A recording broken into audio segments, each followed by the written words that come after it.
One day, the man sneaked in and tried to touch her, but the wife saw. Her reaction was completely opposite of what she expected. The wife sternly warned Selestine and told her to keep off her husband. I woke up and found myself in the hospital. He was seated right there next to me.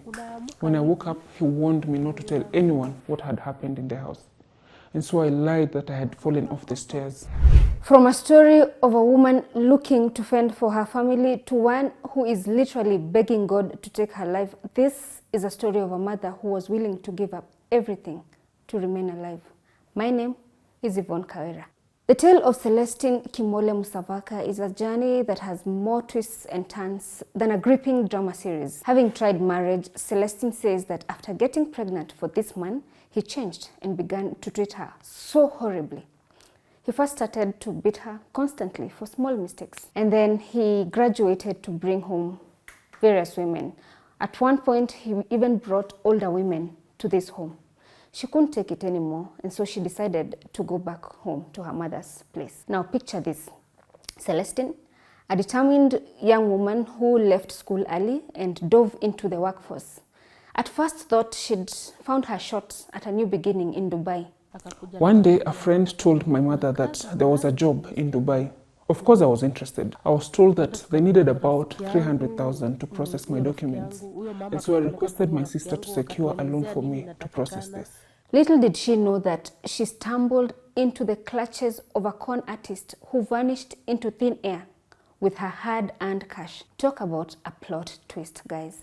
She only discovered it was a lie after traveling all the way to this client's office. Imagine she disappeared with our money. She just confused us and disappeared. We tried calling her phone. She never picked up our calls. Even now, if you see this video, just know that whatever you did was not good, and I still haven't paid that loan even now. Undeterred, Selestine didn't give up. She then set her sights on Saudi Arabia, thinking this was a big break. Fast forward, after processing the documents to her arrival in Saudi, a warm welcome into her new employer's family, it quickly turned sour because this employer's husband started behaving in a character straight out of a horror movie. Before I was picked up by my boss, my agent told me something that shocked me. He said, "Just know that you have come here to work like a fighter." She was ready to work, whatever it took. When she arrived at the office, the boss picked her, and she remembers the new family hugging her, welcoming her very well. They were treating her very well also, and she felt comfortable. She was happy at first. She told her family that she had landed into a family of good employers, very nice and kind. Life was good for the first 1 month. The mom of the house was very friendly. She would always treat me so well. The problem was the husband. One day he came to the bathroom while I was washing it. He walked in and found me there. Of course I was scared. Then another time came when I was cleaning the sitting room. He said he wanted to urinate on me. I was disgusted. She did not know how to respond to this. And of course, she refused. This went on for a while, and eventually she agreed to it after so much pressure. I was scared of this man. He had a gun, and I had to. It was either that or refuse and risk my life. I had been there for 3 months by this time. I tell you, Kenya is the best place to work. You know, if I say I don't want to work anywhere in Kenya, I can just pack my things and go back home. But here, I didn't have that luxury. Selestine decided to inform her agent about her troubling situation in this employer's home. But instead of taking action and helping her to flee from that house, she blocked Selestine. Here she was, devastated, in a dangerous situation. No one was willing to help her. On one hand, one person who was nice to her was the wife to this abuser. She could not tell her because she was fearing ruining this good relationship they both shared. He would urinate on me. All this time, he was holding a gun to my head. I would kneel there and do all that for fear of my life. Things took a dark turn when Selestine found herself trapped in a nightmarish cycle of abuse. Despite reaching out for help, she faced betrayal and silence. Eventually, the man opened up to her. He said that this is what he's always done to all other former employees. All this time, I was thinking of my kids. I remembered how they have no other parent to take care of them. It broke my heart. I was dying to talk to someone about my traumatic experience, but there was no one to talk to. One day, the man sneaked in and tried to touch her, but the wife saw. Her reaction was completely opposite of what she expected. The wife sternly warned Selestine and told her to keep off her husband. This went on for a while, and one day the man tried to take her by force, and in the process of the struggle, he hit her head so hard she passed out. I woke up and found myself in the hospital. He was seated right there next to me. When I woke up, he warned me not to tell anyone what had happened in the house.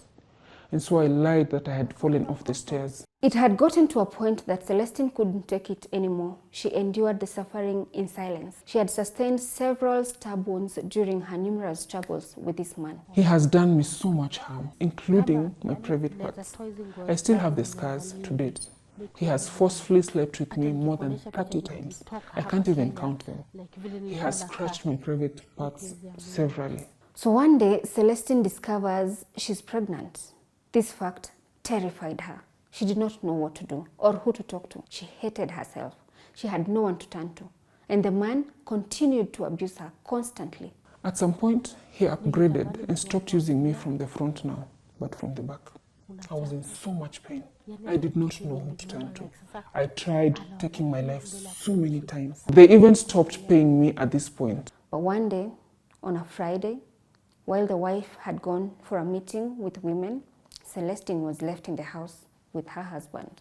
Can you imagine the sheer bravery it took for her to hatch an escape plan while she was being monitored 24/7?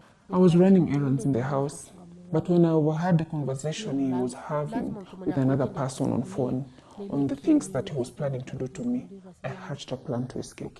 I pretended to be busy, so I went outside and locked the door from outside.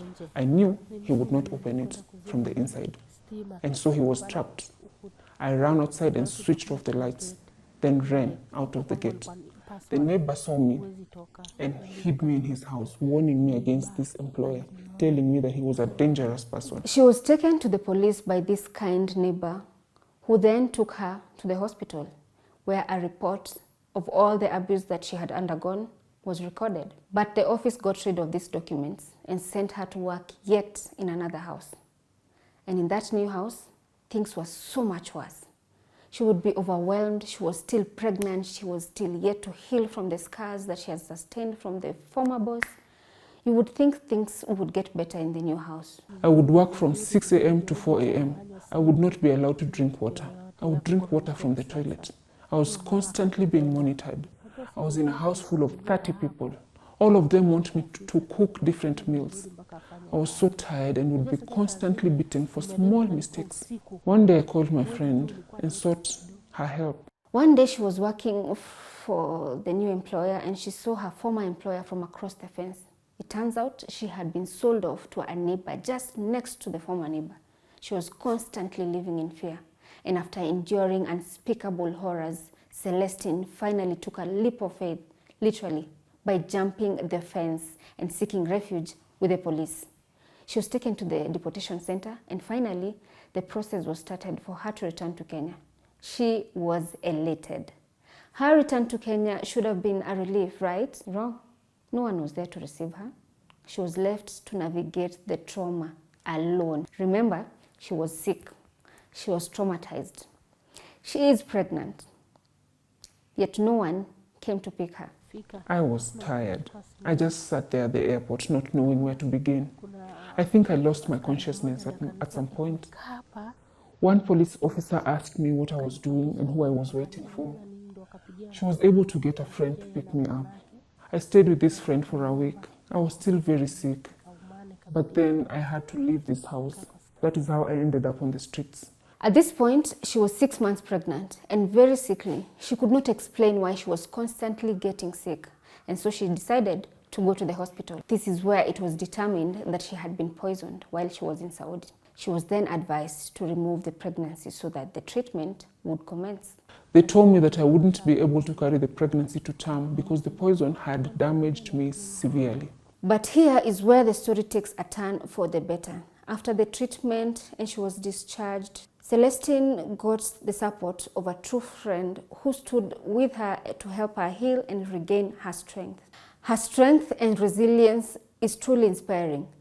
as she bravely shares this story to shed light on the harsh realities faced by immigrant workers in the Gulf countries. Selestine, we here are rooting for you. Here's to piecing your life back together and finding peace after such a harrowing ordeal. Keep shining, Selestine, and may your journey ahead be filled with so much hope and healing. Well, that's it for today, folks. Until next time, my name is Yvonne Kawira.